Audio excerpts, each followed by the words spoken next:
예, 오늘부터 이은혜 위원과 주 1회 국제뉴스 브리핑을 진행합니다. 세계를 보는 창 W 이은혜 위원님 반갑습니다. 네, 안녕하세요. 이은혜입니다. 세계를 보는 창 W입니다. W는요, 위클리, 그러니까 일주일에 한 번씩 월드와이드, 세계의 곳곳의 소식을 여러분께 보여드리는 윈도우, 창이 되겠다라는 뜻입니다. 특히 지난 한 달 동안 우리 모든 눈과 귀가 국내 정치, 이 대선 뉴스로만 집중되어 있었잖아요. 이제는 세상 돌아가는 소식도 함께 나눠보겠습니다. 네, 아주 기대가 많이 됩니다. 오늘의 W 첫 번째 소식은 뭡니까? 네, 먼저 이재명 대통령 당선에 대한 해외국의 반응과 평가를 한번 확인해 보겠습니다. 해외 주요 통신사들은 이재명 후보의 삶과 정치 여정을 일제히 소개했습니다. 로이터 통신의 경우에는 산골 가난한 농가에서 태어나서 어린 시절 공장 노동자로 자라온 여정을 쭉 설명을 하면서 그 과정에서 청각 손실이라던가 팔장애 얻은 이야기 소개했습니다. 그러면서 이재명 대통령이 이런 역사를 거치면서 경제적 평등에 관심을 갖게 되었다라고 소개했고요. CNN 방송도 공장 노동자에서 대통령까지 된 여러 정치 여정들 소개했습니다. AFP 통신의 소개가 좀 인상 깊었는데요. 소송과 스캔들, 무장군인, 흉기를 든 괴한까지도 그가 공장 노동자에서 대통령직 문턱까지 올라서는 걸 막지 못했다라고 평가했습니다. 그 이재명 대통령의 드라마틱한 인생을 해외에서도 주목하는군요. 당선의 의미는 어떻게 짚고 있던가요? 네, 한국 민주주의와 경제 안정의 전환점으로 평가하고 있습니다. 로이터는 이재명 대통령이 붕괴 직전의 민주주의를 되살리겠다라고 약속한 점을 제목으로 꼽았고요. 워싱턴 포스트는 이 대통령이 정치적 양극화 그리고 경제 침체 속에서 취임한 점을 짚으면서 미국과의 무역 갈등, 특히 트럼프 정부의 관세 인상 문제를 해결해야 될 과제를 안고 있다고 짚었습니다. 그리고 타임지는 한국 사회를 치유하겠다는 이재명, 그러나 쉽지 않을 것이라는 제목이 좀 눈에 띄는데요. 기사는 이재명 당선을 한국 정치의 중대한 전환점으로 평가하면서 국내 정책, 그리고 외교 및 안보 정책 등 다양한 과제를 다루었습니다. 100억 원이나 미국 정부는 어떤 입장을 표했나요? 네, 미국은 축하 메시지를 내기 전에 뜬금없이 좀 중국 이상한 이야기부터 시작을 예, 했습니다. 좀 이상한 얘기했죠. 네, 네. 로이터 통신이 이재명 당선에 대해서 어떤 입장을 가지고 있냐라고 물어봤는데 이 백악관이 이렇게 논평을 낸 겁니다.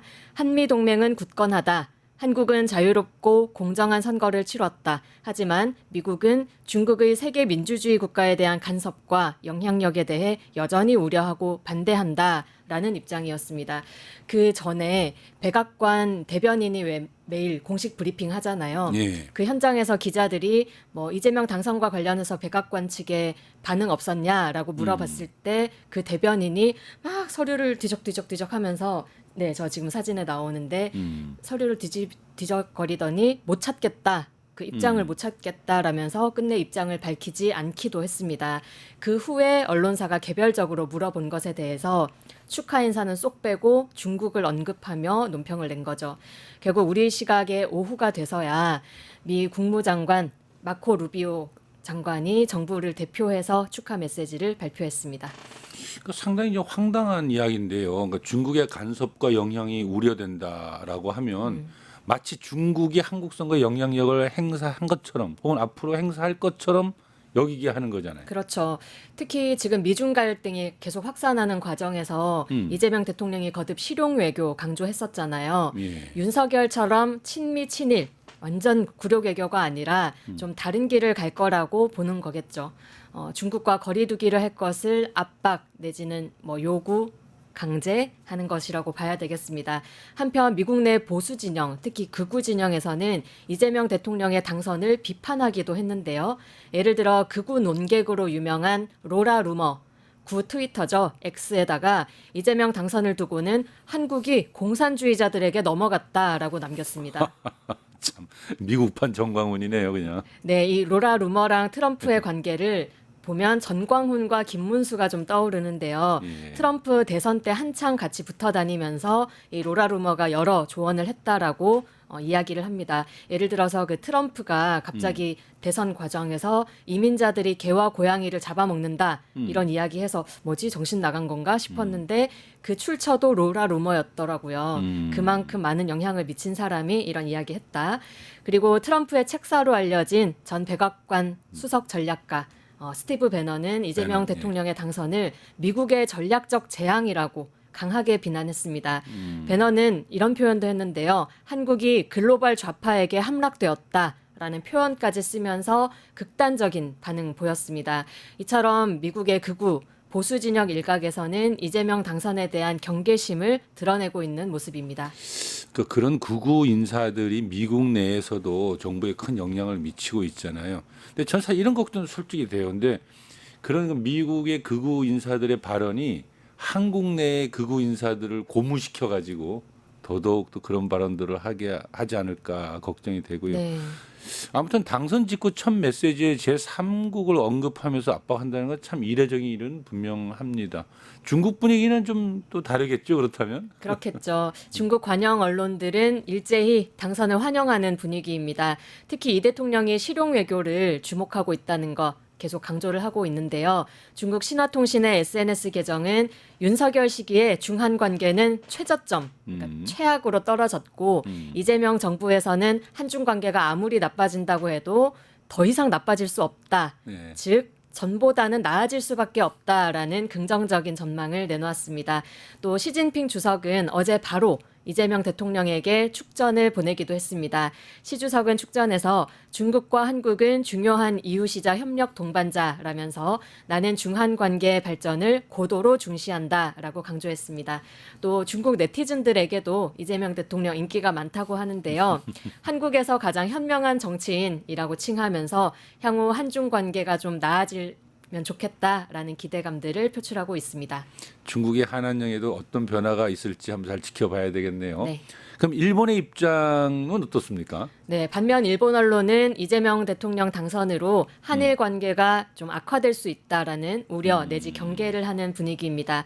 요미우리 신문은 이재명 대통령이 과거 윤석열 정부의 대일 외교를 두고 굴욕 외교라고 비판했던 점을 들면서 일본 정부가 이 한국 정부의 외교 노선 전환에 대해서 좀 경계를 하는 분위기가 있다라고 전했습니다. 아사히 신문도요. 한국의 정권 교체 후에 한일 협력 관계가 계속 이어지게 될지 좀 경계와 낙관의 이 전망이 엇갈리고 있다고 보도했습니다. 이시바 총리도 취임 축하 메시지를 보냈죠? 네, 뭐 보냈다기보다는 출근길에 기자들을 만나서 이야기를 한 건데요. 예. 올해가 한일 국교 정상화 60주년이라고 해요. 이것을 계기로 한일 그리고 한미일 협력 활발히 하고 싶다라고 말했고요. 특히 조속한 한일 회담 진행하면 좋겠다라고 얘기했습니다. 예, 지금까지 해외 반응 잘 들었습니다. 또 두 번째 소식 짚어본다면요?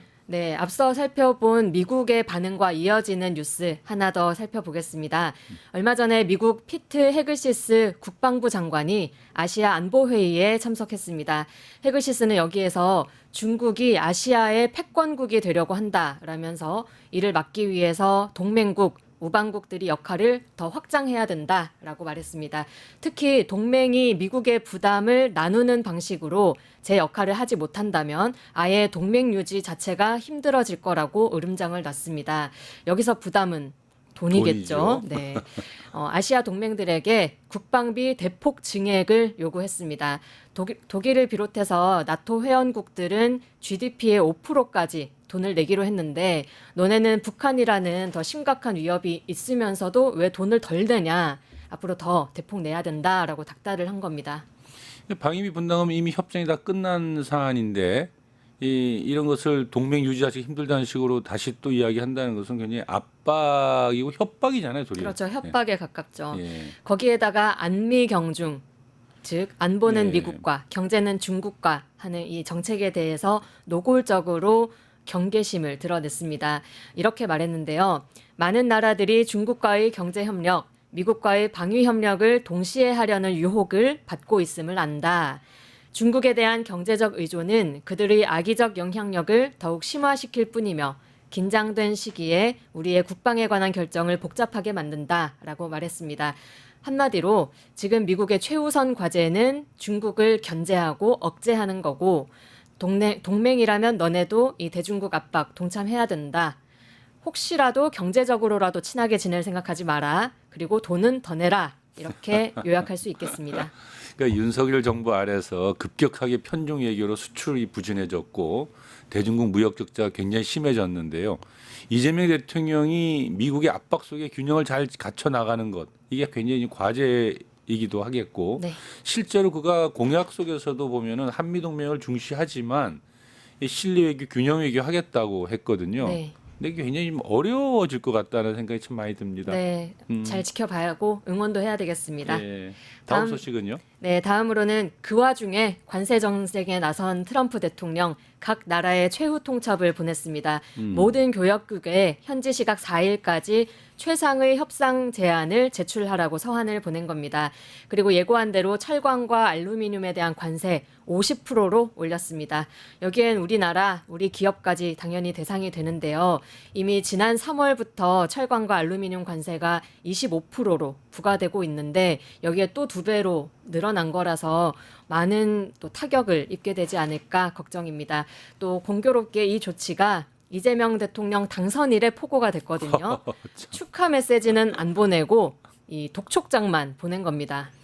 그러니까 이재명 대통령이 대선 기간 중에 가장 시큼한 문제로 이 미국과의 통상 과제를 이야기했는데 잘 풀어갈 수 있기를 참 기대할 뿐입니다. 네. 다음 소식은요? 네, 다음은 러시아와 우크라이나 전쟁 관련 소식입니다. 최근 우크라이나군은 러시아 본토 내 공군 기지를 드론으로 타격을 하면서 긴장을 한창 높이고 있는데요. 이번에 공격받은 이 기지들은 러시아 공군력의 핵심 거점으로 평가되고 있습니다. 전쟁 발발 이후 본토 깊숙이 가해진 가장 과감한 공격으로 평가받고 있는데요. 우크라이나의 드론 공격 5월부터 이어졌습니다. 5월 20일부터 최소 1,000대 이상의 장거리 자폭 드론을 러시아로 날려보냈고요. 6월 1일에는 소위 거미줄 작전이라는 것 감행했습니다. 우크라이나 발표에 따르면 이 작전으로 러시아 전체 폭격기의 3분의 1, 41대를 단 몇 시간 안에 파괴해버렸다고 합니다. 네, 사실이라면 엄청난 타격을 받았겠습니다. 네, 그 여러 영상과 사진 자료도 공개되긴 했습니다. 지금 영상 한번 같이 보시면요. 네, 저 영상은 러시아 군사기지 근처 주차된 트럭에서 출발해서 드론이 공격에 투입되는 모습입니다. 저런 식으로 트럭에 실어서 국경 가까이까지 진출을 해서 날려보냈다고 합니다. 그리고 다음 사진 보시면요. 네, 저거는 러시아 전투기로 추정되는 이 비행기들, 항공기들이 화염에 휩싸인 모습의 사진입니다. 아, 예. 그리고 다음 사진은 어제 미국 위성기업 카펠라 스페이스가 제공한 위성 사진인데요. 러시아 이르쿠츠크 주 벨라야 공군기지에 러시아군의 전략 폭격기 잔해로 보이는 물체 보시면 뭔가 폭파된 장면도 네. 보이고 잔해들이 좀 보이는데요. 그 물체에 널려 있는 모습이라고 합니다. 국내 언론에서는 이제 싸구려 드론이 러시아 폭격기를 쓸어버렸다 이렇게 묘사하고 있던데 네. 푸틴 입장에서는 괜히 자존심이 상했을 것 그러니까요. 같습니다. 그것 때문에 원래 협상장에 나오지 않을 뻔하던 거를 나오게 됐다 이런 평가도 하던데요. 저 드론에는 말벌이라는 이름도 있다고 합니다. 말벌. 네, 예. 말벌처럼 날아서 쏘나 봅니다. 젤렌스키는 우크라이나 업체에서 만든 이 드론이 117대가 동원됐다고 밝혔는데요. 하나당 가격이 270만 원 정도로 알려졌습니다. 러시아는 아까 41대 파괴된 것 때문에 10조 원 가까이 피해액이 발생했는데 가성비가 엄청 높은 네, 거네요. 갓성비, 말벌 갓성비인 것 네, 같습니다. 문제는 이후에 양측의 상호 보복 공격이 이어지고 있다는 점인데요. 특히 러시아는 이 공격을 빌미로 키이우와 하르키우 등에 대한 대규모 공습 재개했고 민간 피해가 늘어나고 있습니다. 그 와중에 두 나라가 휴전 협정은 계속 좀 휴전 협상은 진행되고 있죠. 네, 아까 말씀드린 대로 6월 2일 티르키의 이스탄불에서 마주 앉았습니다. 하지만 협상 1시간 만에 종료되었고 원래 논의된 바 있던 시신 송환, 포로 교환 말고는 휴전이나 종전에 대한 협상은 진행되지 못했습니다. 또 3차 회의 일정 잡아야 되는데 이것도 확실히 잡히지 않은 상황이고요. 지금 한국의 일부 언론과 SNS를 보면 이 우크라이나의 공세를 전술적 승리 혹은 통쾌한 반격 이렇게 묘사하고 있는데 결과적으로 평화협상 가능성을 더 멀어졌다라는 점에서 좀 생각해 봐야 될 문제가 있을 것 같습니다. 드론이라는 비대칭 전력, 이 무기를 통한 타격이 물론 전술적으로는 효과가 있을지는 몰라도 동시에 갈등을 격화하고 민간 피해를 확대했다는 점, 특히 그 무엇보다도 우크라이나 국민들에게 가혹한 결과로 이어지고 있다는 점 되짚어 봐야 되지 않을까 싶습니다. 예, 잘 알겠습니다. 저 마지막 소식 하나 더 전해주시죠. 네, 마지막으로 북한 소식 전해드리겠습니다. 북한은 지금 보건의료 현대화에 박차를 가하고 있습니다. 시청자분들도 북한의 지방발전 20승 10 정책 많이 들어보셨을 것 같은데요. 그러니까 10년간 매년 20개 시군의 현대적인 공장을 건설한다 뭐 이런 정책이죠. 네, 맞습니다. 지난해부터 추진 중이고요. 지난해 8월부터는 지방발전 이 정책의 범위를 공장에만이 아니라 병원과 과학기술 보급 거점 그리고 양곡 관리 시설까지 넓힌 상태입니다. 6월 3일 바로 어제죠. 김정은 국무위원장은 강동군 병원과 종합봉사소 건설 현장을 찾아서 공사 현황 점검했습니다. 지난 2월에 착공한 곳인데요. 4개월 만에 다시 찾은 겁니다. 여기서 김정은 위원장은 이 지방병원 건설을 두고 그 어느 부분보다 떨어졌던 보건을 10년간 그 어느 부분보다 월등하게 진흥시키기 위한 하나의 거대한 혁명이라고 말했습니다. 이제 지방 곳곳에 현대적인 병원들이 올려 세워질 것 같은데 그러려면 의사랑 간호사들도 많이 필요하잖아요. 그렇죠. 시스템이나 설비 면에서도 많이 낙후되어 있을 거고요. 그만큼 의료진들의 경험이나 실력도 부족할 수밖에 없으니까요. 네, 그래서 이 지방 의료진 재교육과 연수도 병행하고 있습니다. 북에서는 기술 전습이라고 표현하던데요. 평양에 있는 유명 병원들, 가령 평양의학대학병원, 김만유병원, 평양산원, 옥류아동병원 등등등 유명한 병원의 의사와 간호사, 또 각종 설비와 비품을 갖춘 실습소를 만들고 거기에 지방 의료진들을 선발해서 보내가지고 연수를 시키는 겁니다. 또 반대로 평양 의료진을 지방에 현지에 파견을 하기도 하고요. 또 화상회의를 통해서도 교육을 진행하고 있다고 합니다. 노동신문에 따르면 보건성, 우리로 치면 보건복지부, 보건성에서는 시군병원 규모에 맞게 기구를 편성하고 평양의학대학 등 해당 단위와 연계해 실습 과정안을 새로 작성했다라고 전했습니다. 또 강동군의 경우에는 5월부터 강동군과 구성시, 룡강군의 병원 과장, 간호장을 위주로 3개월 정도 집중적으로 실습시키고 의사 간호사들의 실무 수준을 높여주기 위한 기술 전습을 진행한다고 설명했습니다. 올 연초부터는 평양의 여러 병원들에서 의료진을 차출을 해서 현장 치료대라는 걸 꾸려서 주요 공장, 기업소, 또 주민 지역에 파견하는 의료 활동도 벌이고 있습니다. 이제 선진 의술이 주민들에게 조금 더 가까이 즉각적으로 가닿게 하겠다라는 취지인데요. 노동신문은 현장 치료대가 평안남도에 있는 북창화력발전 연합기업소, 또 황해북도에 있는 황해제철연합기업소 등을 찾아갔다고 전하면서 이들의 활동이 지방 의료진들의 시야를 넓혀주고 의술을 높여주기 위한 재교육과 실습, 기술 전습 과정이 되도록 추진하고 있다고 전했습니다. 예, 새골문만 이게 새로운 건물만 올려 세우는 게 아니라 시스템과 인력 등 소프트웨어까지 준비하고 있는 거군요. 아무튼 20승 10 정책 네. 예, 성공적으로 이어질지 앞으로도 쭉 한번 지켜봐야 될 것 같습니다. 오늘 수고하셨습니다. 네, 감사합니다. 네. 이재명 정부가 탄생했습니다. 그러나 대한민국을 둘러싼 국제 정세는 정말 심각하기 짝이 없습니다. 숨 돌릴 틈도 없이 맞서 싸워가야 할 파도가 밀려오고 있는 듯합니다. 우리가 한시도 잊어서는 안 될 것이 있다면 우리의 주권 국익인 듯합니다. 함께해 주신 여러분 감사합니다. 국제 브리핑을 해주신 이은혜 위원님 감사합니다. 네, 감사합니다. 세상을 보는 창, 세상을 여는 창, 세상을 바꾸는 창 김창현의 창이었습니다.